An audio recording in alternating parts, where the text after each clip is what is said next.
There is a challenge that is coming from digital currencies such as blockchain technologies. So I think it's important to share that anything can be tokenized. All the money. I like the idea of a gold standard. I mean, it could be used in a very cryptocurrency way. Very much sooner than a lot of people understand or think. We will be all at a level playing field. Hey, welcome to the show. I have a wonderful guest with me today, Jeremy Kauffman of LIBERTARIANS, among other things. And we're going to talk about a couple of things: libertarians, Trump, the SEC, changes in the macro economy because of blockchain. So before we get into that, Jeremy, welcome to the show. It's great to see you again. It's great to see you, Molly. I'm glad to be here, and we got a lot to talk about, and I'm excited. We do. All right. So before we kind of get into our juicy bits, for people who may not be familiar with you, tell us a little bit about who Jeremy Kauffman is and kind of how you got to where you are today. Sure. So I think the crypto angle is the most relevant one here. I'm the founder and CEO of a company called LIBERY, although that company is not really operating anymore. It technically has some assets that still need to be wound down, partially because we've been trapped in this sort of catch-22 as a result of this 7-year battle with the SEC, which, if you can do some math, actually dates back to the Trump presidency. So that's an interesting, tie in there, how all of this started. But yeah, we fought a 7-year battle against the SEC. It cost us millions of dollars, and it ultimately put the company out of business. And this was a case where we were begging the government to understand how to follow the law. Even the judge agreed we were doing our best to follow unclear laws, and there was no victim. No one went to the government and said, LIBERY defrauded me, LIBERY cheated me. So this is the SEC doing something on the behalf of, quote, society that no individual seems to have wanted to happen. So I'm going to ask you a question after having been through the experience you went through, and feel free to be as candid as you would like to be. What was the real motive behind the SEC lawsuit, in your opinion? So I'm of two minds on this subject. I think there are two directional explanations that make the most sense, and it's difficult to tell, which is which.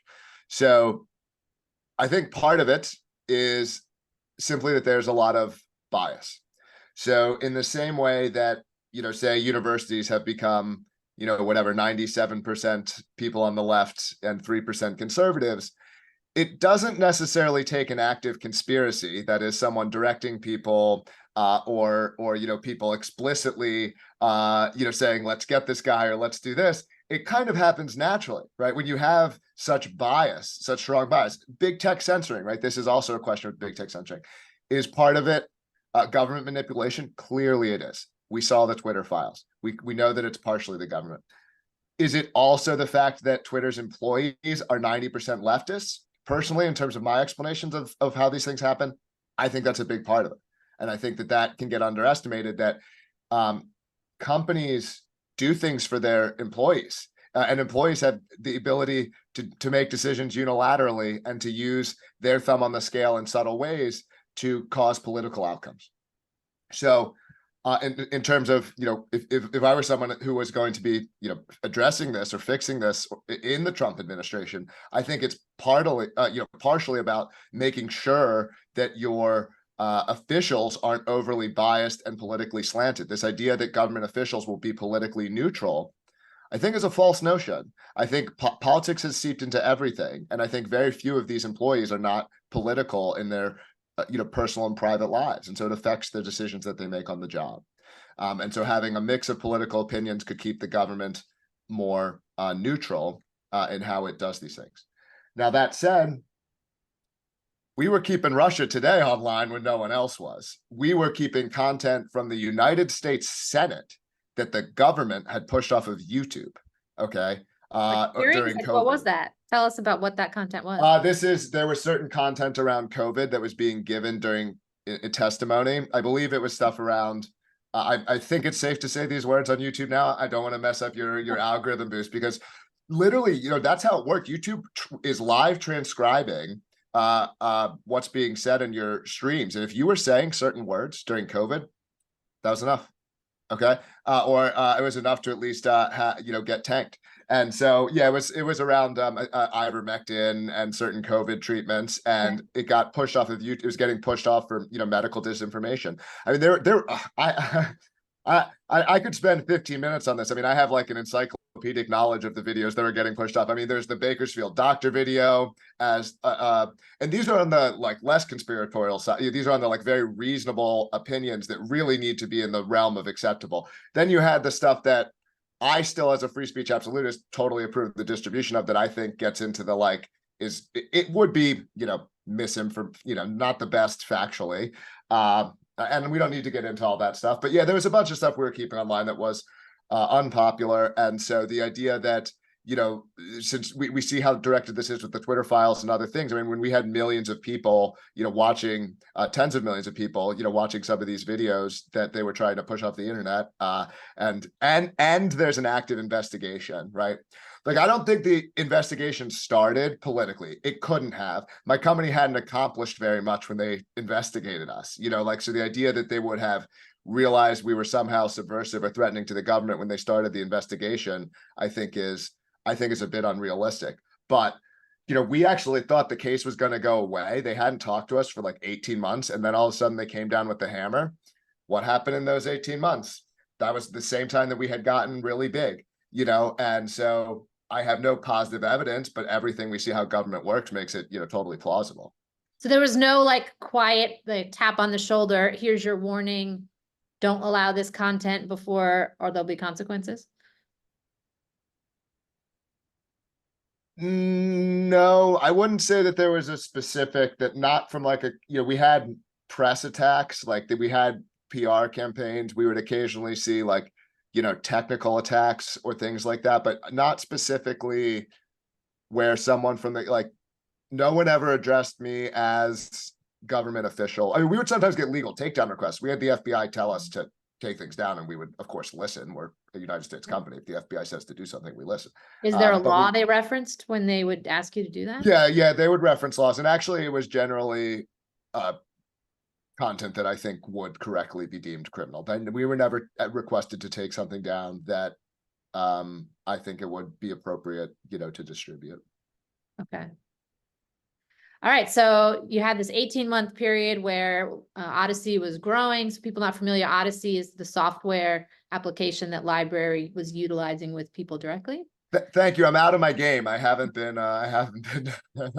Just to be clear, I don't work at Odyssey anymore. Odyssey is owned now by a separate company. I believe Odyssey is moving away from the LBRY network, so I'm not really actively involved in doing work on either of these companies or either of these products at this point.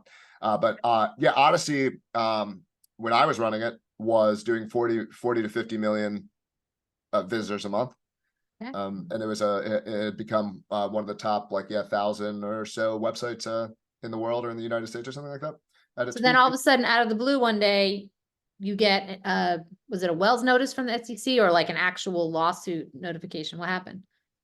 What's the exact timeline? So we got the subpoena all the way back in April of 2017, and then that goes on forever. And they act very nice to you. And then they were clearly, we were in this prolonged negotiation where I was very open-minded about it. I mean, it's so Kafka-esque working with them, where I was asking for any kind of resolution. Like, okay, you're like, you guys are the government. If you tell me that I'm breaking the law, I agree with you, but I don't understand what the law is. My lawyers say that I am following the law. So can you tell me like something, what can I do? And they'd say, well, we can't tell you what to do. We can only tell you you're breaking the law. To know what to do, you have to ask your lawyers. I'm like, my lawyers say I am following the law. And they're like really highly regarded lawyers. Like, I wasn't hired. We had Perkins Coie as our law firm. I mean, these are these are politically connected lawyers. These are ex-regulators. I mean, these are the people that are part of the revolving door. I mean, honestly, they're part of what makes the system grow. So let me tell you, they were highly competent. I'm not dissing their abilities, but like, you know, it's like this revolving door, and it's all very political, and but this is what the game you're supposed to play. You know, so I was trying to play it to not lose, although I lost, so it was, so that's what was so crazy. And so I was like, look, I will admit, I'll pay a fine, I will admit whatever, but what do I do from here? Why is this not going to happen again? like if I just take my lawyer's advice a second time, you guys are just going to say that that also wasn't allowed, but you wouldn't tell me how I could possibly change it. So like basically this is why it's so gross, honestly. It's like, it's so disgusting. And I'm not like generally that emotional of a person, but it's part of what makes me dislike, the government so much, is they're able to create this system where it's just miserable for people. And yet no one feels any responsibility for it and for, what they're doing. And so the SEC is going around telling every company that they're breaking the law. And these laws clearly can be followed. Like they know what they're doing, right? And all they're doing is saying whatever you do is against the law. But then they simultaneously say you should follow the law, like it's possible, and it's not. That's why, at least in terms of what I think is, and we could go here, but we can go wherever you want from next. But part of what is so bad about all this is that I think, at least for what gets me interested in cryptocurrency, we're losing out on some very important properties. And that's what I was always pushing for, where I was looking for clarity from the SEC. So let me be specific about what I was looking for from the SEC. All I want to do is allow people to buy small dollar amounts, $5, with a credit card, give them local custody of that cryptocurrency. And in my case, with what we didn't want to be money. We weren't trying to be money, right? Blockchain tokens can do all kinds of things. We needed this system to work this way so that you could have local ownership of your information, of your username, of your relationships, of your subscribers, your followers, of your catalog, of what you've published. Because we were trying to build this system where everyone had full local control over their online identity, so that we could say, hey, we're not in charge of this thing. The same thing that Bitcoin does for money, we wanted to do to publishing. But, and this is part of why I'm out of the game. It's not because I couldn't be in the game, but because I don't see how to legally do what I want to do. And it's made me pessimistic about cryptocurrency, because we need this property to do the most interesting things that are possible to do with cryptocurrency. And so far as I can tell, it is just not possible to do this in the United States.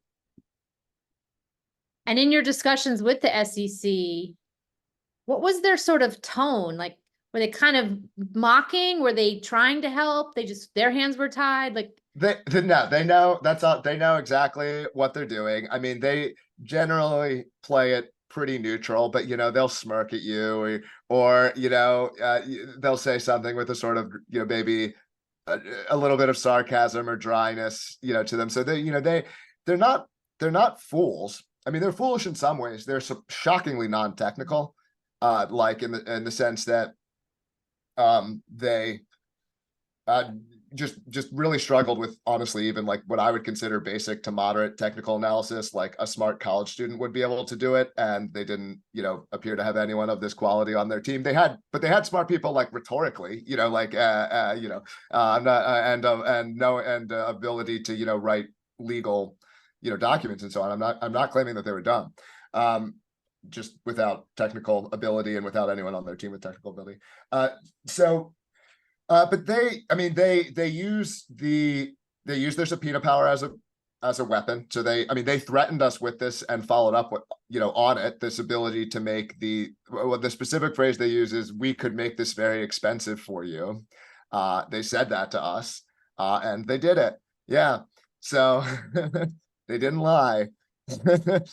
Something I will say, and because the SEC's attitude is essentially you are breaking the law, unless you purely distribute your tokens entirely through Coinbase or these ways that are give the government full insight into everything that's happening. If you're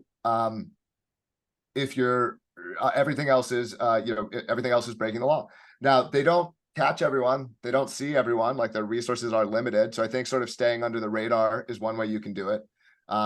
You can divide everything up into small enough pieces and try to do it that way as well. Like, have there be enough, then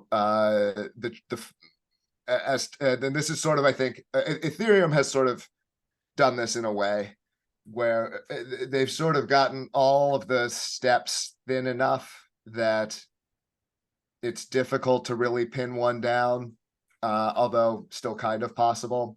But it's interesting the ways that the government has sort of circumscribed what's possible with blockchain technology in ways I probably wouldn't have predicted 10 years ago. Now, you had one of the more prestigious law firms in the United States, especially one connected to the political establishment. Did your lawyers think you were going to be able to win? Sure, of course, but it's the lawyers. In some ways, your lawyers are the last people you should trust. And when they're what generates billable hours for them. I mean, no, I think they wanted to win. They wanted to win, but the incentives, you always got to think of your incentive alignment. So if you're a CEO, if you're an executive, and you're hiring these kinds of professionals, your incentives are misaligned. I mean, of course, they want you to be happy at the end, so that you have that incentive alignment. And I'm really, when I say these kinds of things, I'm not trying to say that they tricked me or that they're bad people or that they lied to me. I'm nothing like that. I'm very happy with my counsel. But when you're hired a professional, their incentives are billable hours and to make a name for themselves, right? Like if they win against the SEC and win the case, so they have a lot of upside there if they're able to get those things. So I was persuaded by my counsel that we could win. I certainly trusted their opinion. And I guess where I was going was, was there any advantage to having this politically connected law firm? Like, did they have insights that you wouldn't have been able to have with a different type of representation? Perkins Coie is regarded as this law firm that's closely connected to the Democrats. Honestly, not that it didn't come up that much during my case specifically. It is helpful, like they have connections to the regulators and they are ex-regulators themselves. Like one of the members of my team literally did the job of the other side for a decade, right? So he was the prosecutor and now he's the defense attorney. And so not only has he done the job from the other side, he knows all the people from the office that he used to work with, so he can call them up and things like this. And so yeah, it's kind of crazy. It's kind of awful how all of it works. Actually, the more I saw how it all works, and I get why the lawyers aren't this way, but there's such like congeniality between them. And I think this is totally normal. I don't think it's a signal of like anything untoward happening. It's kind of healthier. You get information out, but and they like used to work together. But to me, I'm like, these guys are trying to screw me. Like these guys are trying to ruin me. I'm like, they're not I'm not friendly with these guys. It was always hard. I mean, I was polite when being interviewed, but like, it's very difficult for me not to see them as my worldview. I'm like, you are the one making the choice to do this. You can't act like you're doing a job. Like these are smart people. You saw what I was doing, and they know the exact game they're playing, of making it impossible for there to be a set of rules that any human being could follow.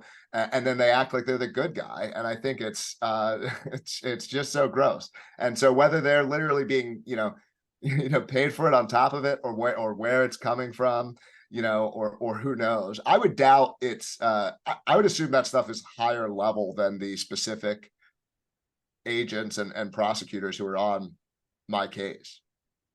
So now that you went through this whole experience, which I'll use the word like horrific, just to be terrorized like this by the government that's supposed to have our interests at heart, knowing what you know now, like if you could go back in time to when you first started LBRY, like, is there something you could have done differently that would have avoided this path other than not do it at all? Like, yeah, definitely. So I think one of the things that did hurt us, that we had in our case, what is called a pre-mine. Okay. So we kept an initial block of the tokens, a minority stake. We did not do an ICO, right? So we didn't, our blockchain went live in 2016. So this was obviously no one does ICOs now, but this was 2016 when everyone else was doing an ICO. So this was also, and this was a bad strategy. This was my strategy. It was wrong. So here's an example of a lesson learned, actually. I thought that if I was clearly signaling that I was a good guy and being open and being conservative compared to the field, that would mean I was last in line to get messed up with. But actually, my openness made it very easy for me to get messed with, because there's a sense in which the government is, the cop that goes to the bottom of the hill, because that's where the speeders are, rather than the cop that goes to where the most accidents happen, right? Your incentive is to generate tickets, not to stop, and so there was this sort of order that came down from I'm forgetting his name, but the SEC chair under Trump, who said, Jay Clayton? Clayton. I don't know why I can never remember his name. I'm traumatized or something. Clayton, basically said, go. Seriously, I've had that happen in an interview like 5 times. I'm like, what's his name?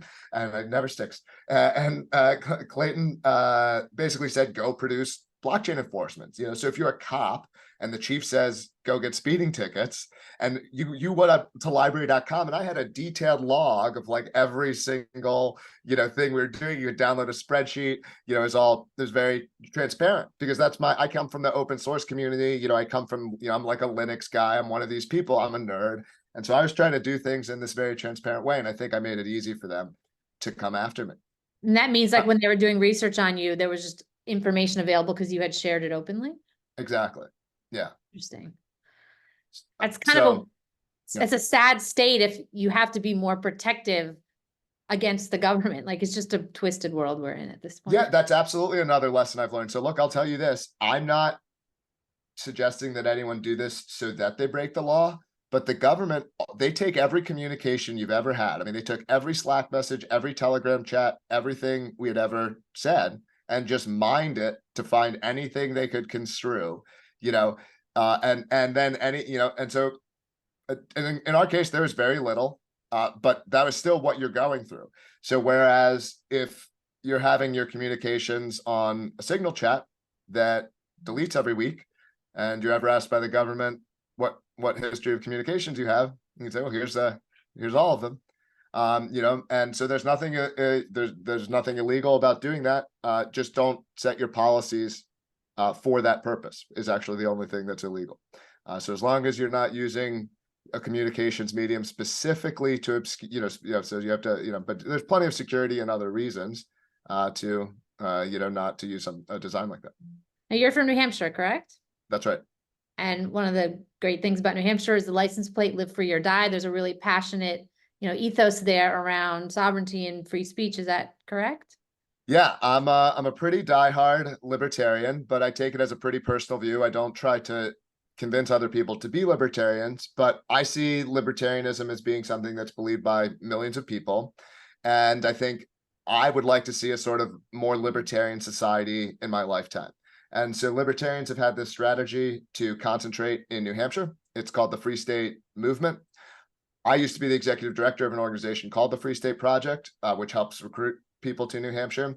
And we now have had around 10,000 libertarians come here specifically to be what we call free staters. And we've gotten pretty high positions of government. There's a great Bitcoin and blockchain rep called Rep Keith Ammon. A lot of people may know him. He's one of the most famous state reps in the space. He's done bills here to legalize DAOs, to make to exempt us from state money transmitter laws. He got the government of New Hampshire. So while the federal government is prosecuting me, Keith Ammon and a couple of other great New Hampshire reps got the entire state government in a report endorsed by the governor to talk about how the federal government was hurting New Hampshire companies with their cryptocurrency laws. That's where I was going to go with this is when you were being sued, were the senators from the state of New Hampshire who were supposed to support this ethos, did they in any way help you? They did not. But the New Hampshire government did, and also Vivek Ramaswamy has been one of the biggest supporters in my case and most prominent people who has came out in support of my case. So I credit him a lot for bringing some attention to it. And so let's kind of jump forward to the more present time. So you recently went to a libertarian convention. Tell us about that. So that's right. I was a delegate to the Libertarian Party to elect our presidential candidate this year. Okay. And although I mostly vote Republican because we have so many liberty and libertarian Republicans here in New Hampshire, and we for the convention this year, Trump was speaking. So I actually went there. Is that unusual for That is unusual. That's actually the first time something like that has happened. I give a lot of credit to the chair of the party, Angela McArdle, for making that happen. Because I think, to me, libertarians aren't going to win nationally. I'm very realistic about this. But one of the things I've seen work here in New Hampshire is by being a real political bloc, at least you get pandered to, right? Like, and so Trump's coming there to pander, because when you're pandered to, at least you get something, right? If you're just going to 0% versus something, yeah, I'll take the something, And so Trump was there to pander. He offered to free Ross Ulbricht. He offered to put a libertarian in the cabinet, and he offered to hold back the SEC on cryptocurrency and other cryptocurrency issues. And so I actually went to the event, and I was kind of a critic of Trump because hey, he did prosecute me, and there's not him personally, he probably didn't know, but he did. His administration did, and I was holding up a sign, and my face is actually in a bunch of the newspapers, or the online newspapers. Who reads newspapers? How old am I? But it's on like BBC and AP and all this stuff, and I'm holding up a sign that says MAGA equals socialism. Because I'm honestly, I'm just I'm trolling him a little bit. Although I do think some of Trump's policies in terms of how I use the word socialism would fall under that umbrella. But the Libertarian Party nominated a candidate that I think is so bad. I'm back on Trump. So because I can't vote for a woke candidate. So so it was kind of a wild weekend. And Vivek was sharing it, so I've been going viral on Twitter as like the anti-MAGA guy who got persuaded to Trump from the Libertarian convention. It's kind of funny, and it was an absolutely wild weekend, and I'm excited to be back here in New Hampshire because here it feels like libertarians are winning. There's people on on my side and on our side, and everything federally kind of seems like it's not going so great. So I like being back here, but it was a fun time down there.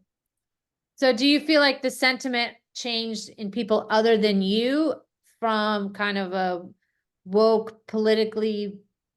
Yeah, oh, absolutely. I think very few right-wing libertarians, and I would consider myself a right-wing libertarian. I think very few of them are going to vote for the presidential nominee this year. So in terms of people who want Trump to win, it's actually the best possible outcome, because I can't see this guy pulling very many people from Trump, and I could see him pulling, plenty of disaffected lefties.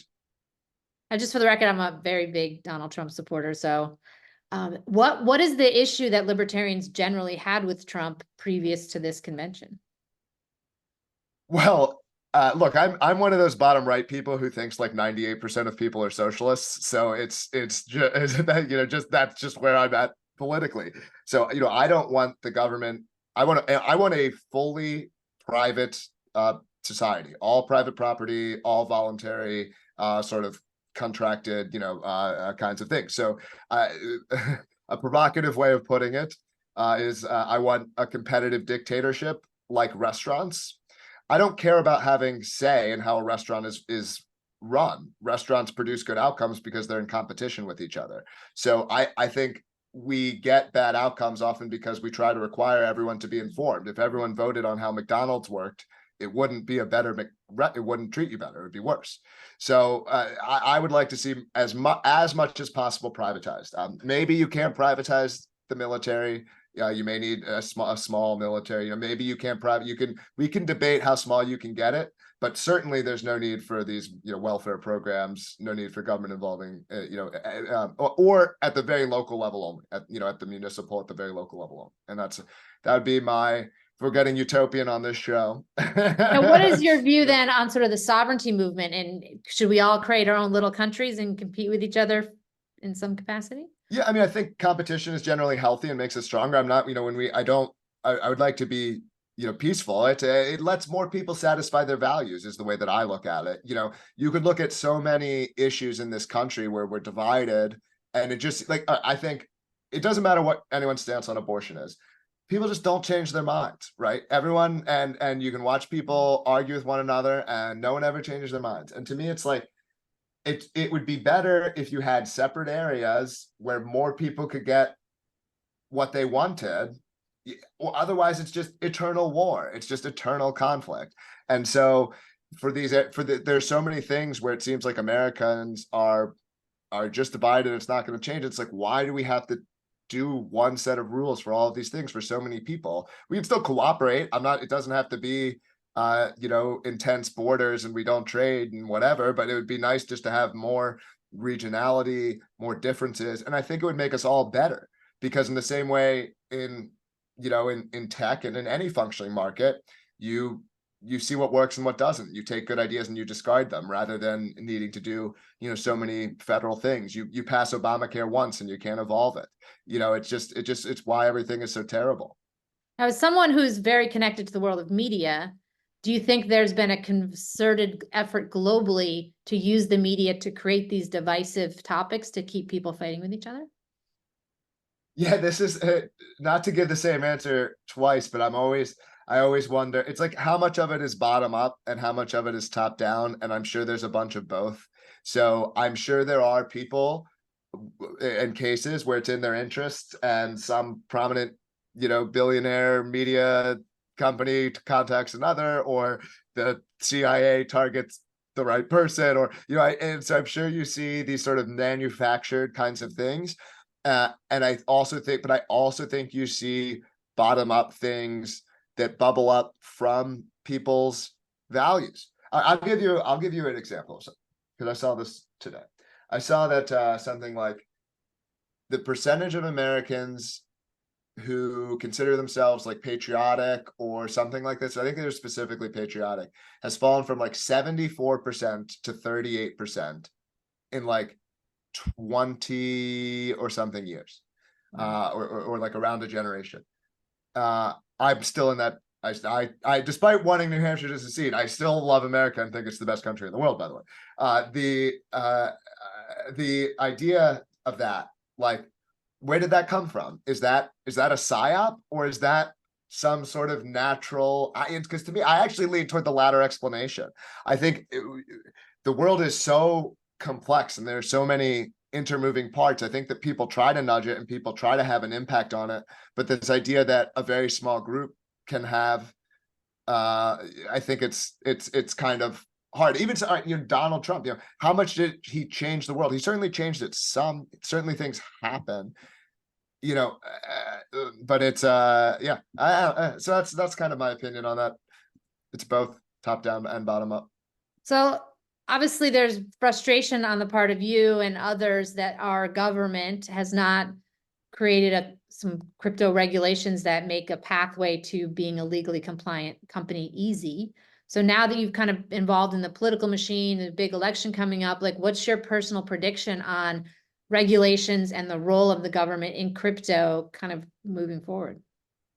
So I haven't been following the blow by blow on potential regulations. Okay. I'm kind of against all of them, and I'm kind of out of the game at this point on that side of it. So I don't know exactly what's been developing. I do certainly understand that the Democrats and Biden are being threatening to cryptocurrency, and that Trump is promising to be better. And I do trust, or I guess in this case, I'm hoping, and maybe I can help here, that Trump will have decent people like Vivek in his corner, or I know Ryan Selkis has raised a lot of money and is backing Trump and good crypto candidates. And so I think, Trump is not a detailed policy guy. So it's really more about who does he feel he owes a promise to on the other side of the election, and will those people be capable of collecting on their promise? Because also Trump is someone who, he certainly delivers on some of his promises, but it's kind of his thing, art of the deal. And so we got to hope a little bit, but again, if the other choice is zero, a percentage higher than zero is the better choice. And I'm hopeful, especially because of Vivek. I've got to really say that, because Vivek seems to have Trump's ear, and seems to be someone who's going to be part of the power structure on the other side.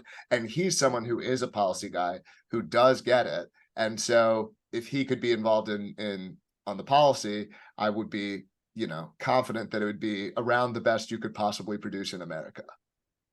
So knowing your technical understanding of blockchain and how that works, do you think blockchain voting would be a solution that we should explore?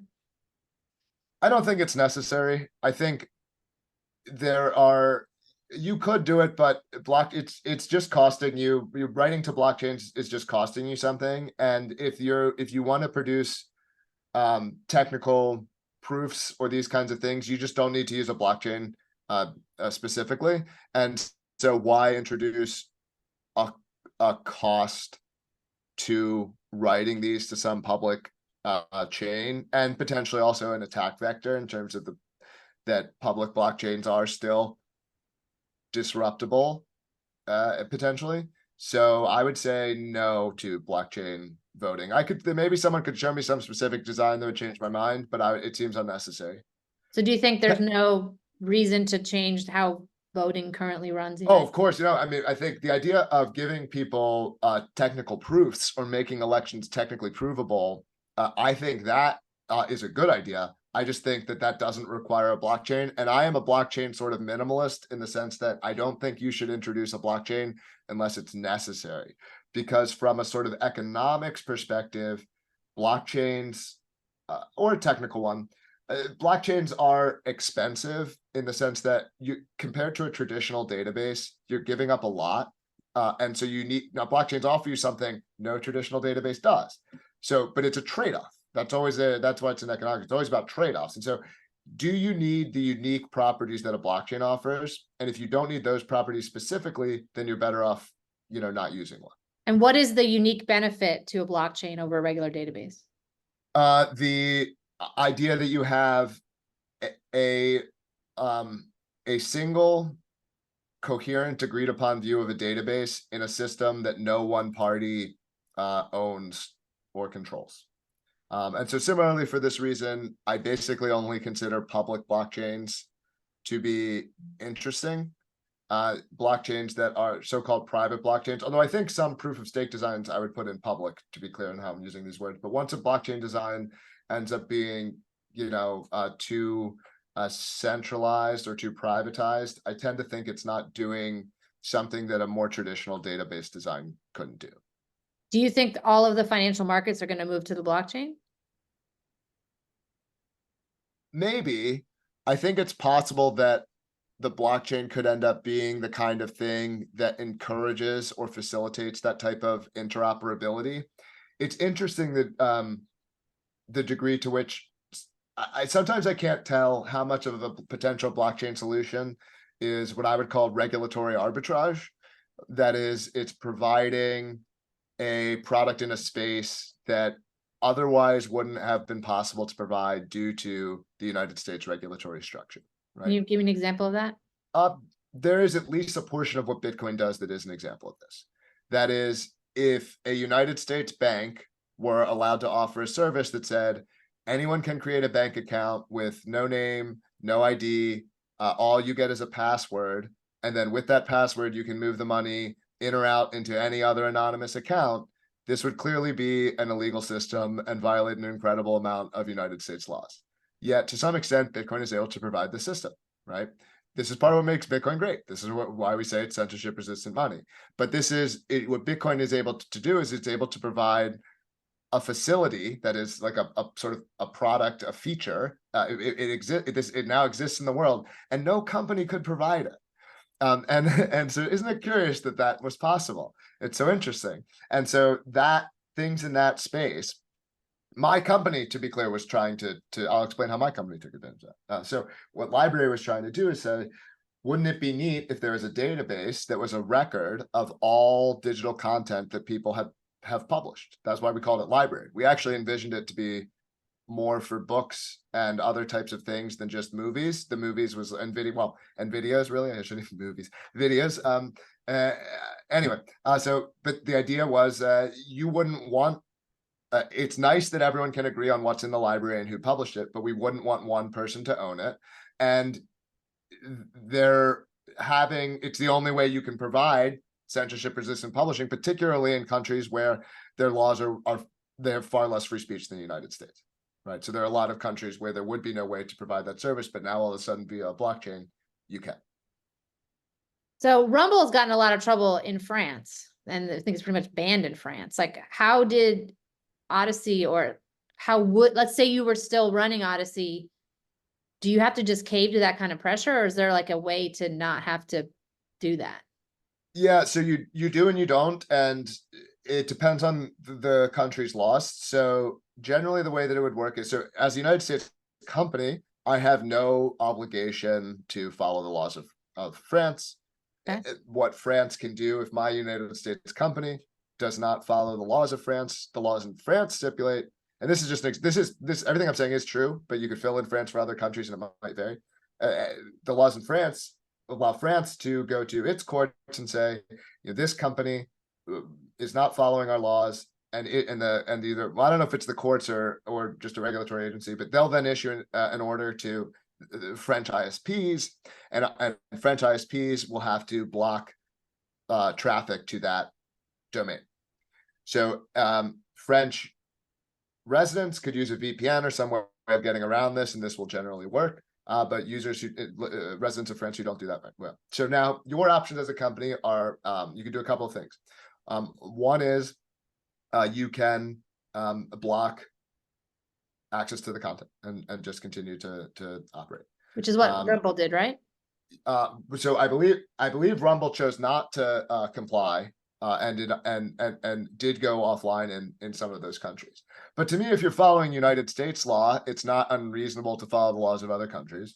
The government is the government. You should come up with designs to get around it. So for example, one thing you can do is you can keep your US domain and don't reply to censorship requests there, and do like a .fr domain, and that domain follows, French law, and so people who want or regional geo-blocking. So if you access the site from within France, you put up a page that says, sorry, French, and you can also use it because you can use it to sort of like red pill people, to educate them, sorry, France resident, your government demanded, like, here's what you can do about it, because I think approaches like that can be better than going offline, because you can't fight the government, right? So you've got to find some way of designing things around it and doing your best, because it's not like there's an alternative that, like, it's not like just being like, putting your middle finger up against the French government helps the citizens of France if now they get nothing, so you've got to find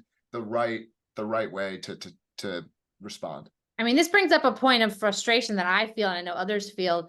So let's say you're in a country where the government has laws that are clearly not for your benefit. They are serving the interests of some kind of lobbyist or monopoly or something.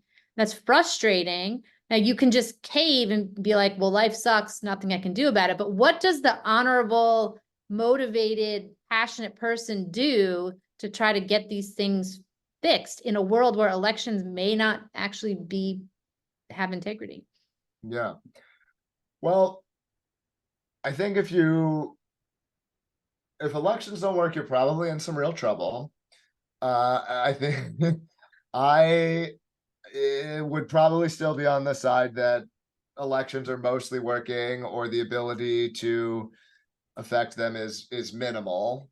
I might be wrong about that, and I'm open-minded. But that's where I would be at on that. And I think people play different roles. I think if you're a company and you're making money in this space, I think it is good to be politically involved. I think it's good if people get involved in their private lives. I'm certainly politically active in my private life, but it's unclear, and it does.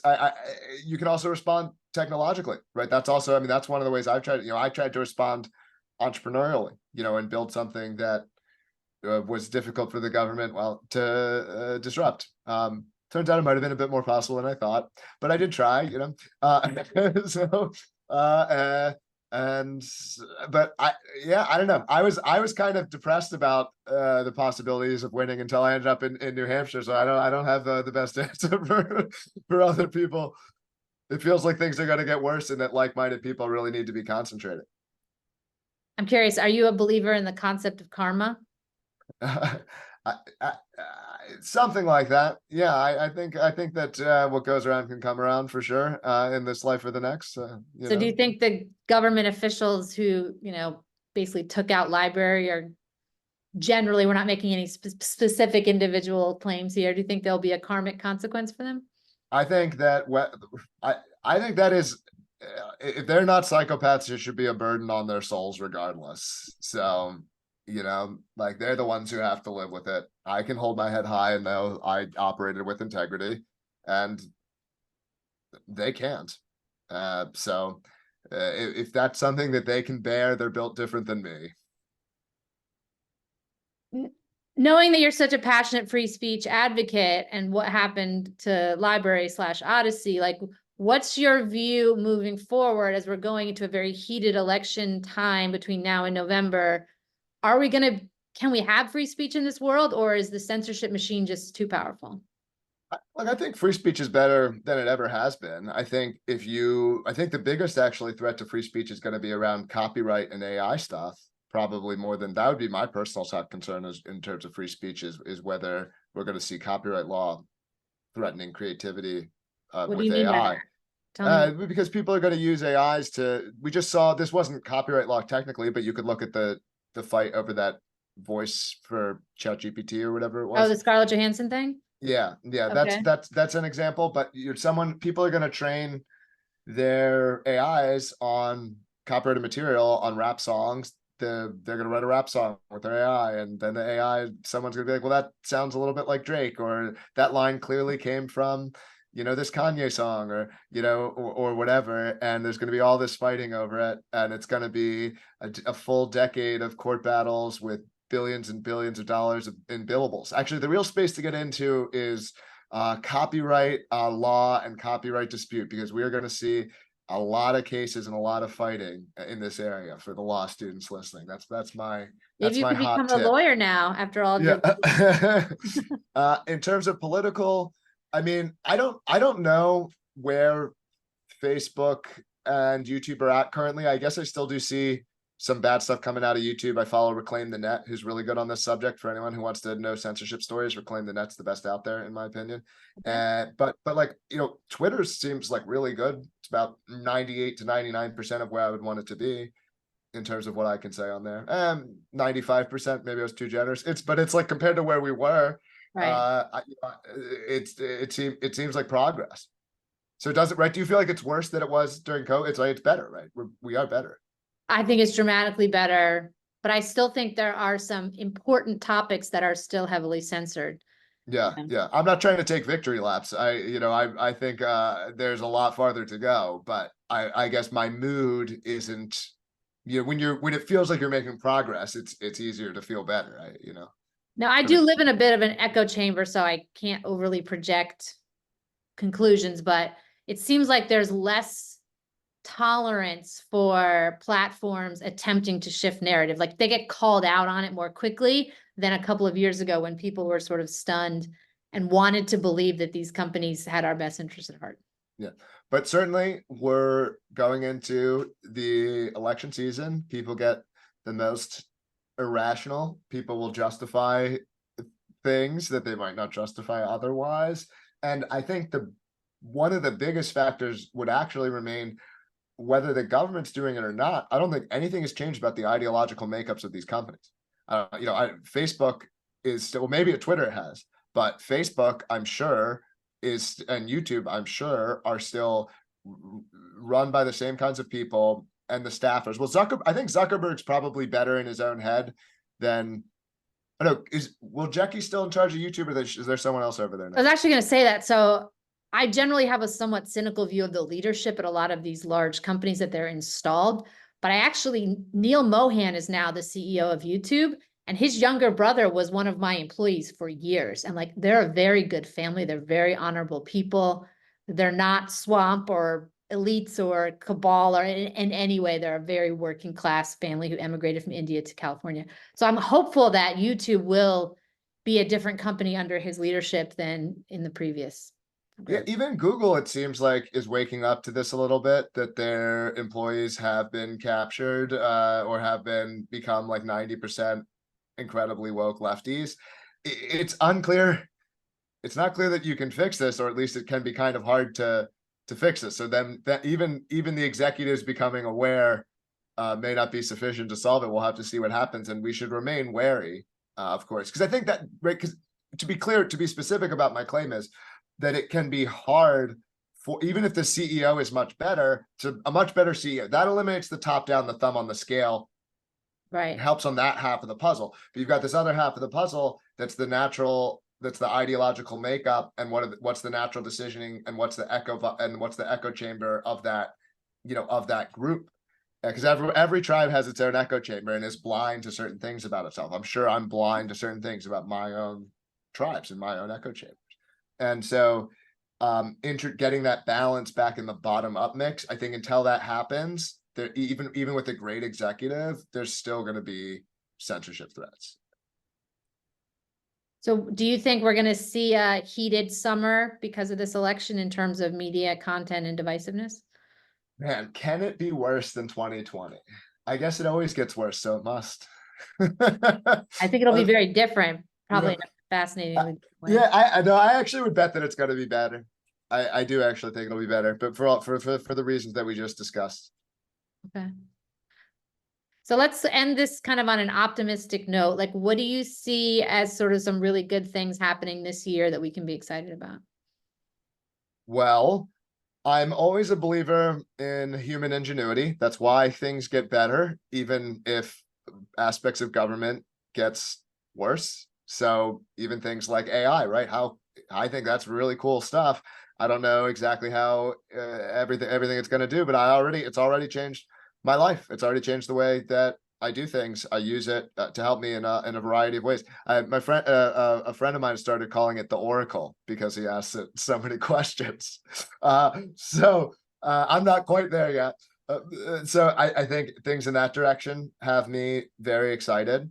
I'm excited politically, as I already mentioned, both for this stuff in New Hampshire, and I think just it feels like we're undergoing ideological diversification actually for once, which I like. I'm sort of like this like pan-anarchist, like let's go find your own separate, let's sort these out, let's create more separate communities and more separate states and more separate ways. And so it feels like we're forming these online tribes in these online communities, and they're going to continue to transition into physical spaces. Florida is doing this, right, in a way, right? This kind of thing. And so that's going to continue to play out over time. And I think that's going to be one of the interesting things. What's Florida doing? What are you referring to? Just in terms of the way that it's selecting for people. You have California advertising in Florida to lefties to leave Florida. You have Florida advertising to say, come here if you're concerned. Like we haven't seen, this is all new. And so we're seeing, these new kinds of things happen, and it's going to change our political outcomes. I mean, in the short term, I'm betting on Trump. I think he's going to win, and I'm hopeful that a more vengeful and or experienced Trump will actually decimate the government from the inside in a way that I think he didn't during his first term, but he is capable of doing. So my belief on that is that we've been in a 4-year period that Trump has actually referred to as the pause, where things just had to suck enough that a lot of people who were politically like checked out had to wake up and start to be engaged and realize that this sort of swamp that has been running our government does not care about us and have our interests at heart. And we had to kind of learn that the hard way before Trump can kind of come in and implement some new policies. That's my opinion. Let's hope. That's the hope. Awesome. Well, thank you. It was wonderful to catch up again. It's great to see kind of the libertarian machine trying to make a voice in a very two-party dominated system that's easy to be intimidated out of the game. So I'm glad you guys have been vocal, and personally, on a personal level, glad you guys are behind Trump now. Any parting words for us before we wrap up? No, thanks for having me on. If you like my stuff, you can follow me on, it's called X now. I'm supposed to say that, I guess. I don't know. He pays me. So at Jeremy Kauffman, it's just my full name. And you can catch me on there if you want to see more from me. Awesome. Thank you, Jeremy. Thank you.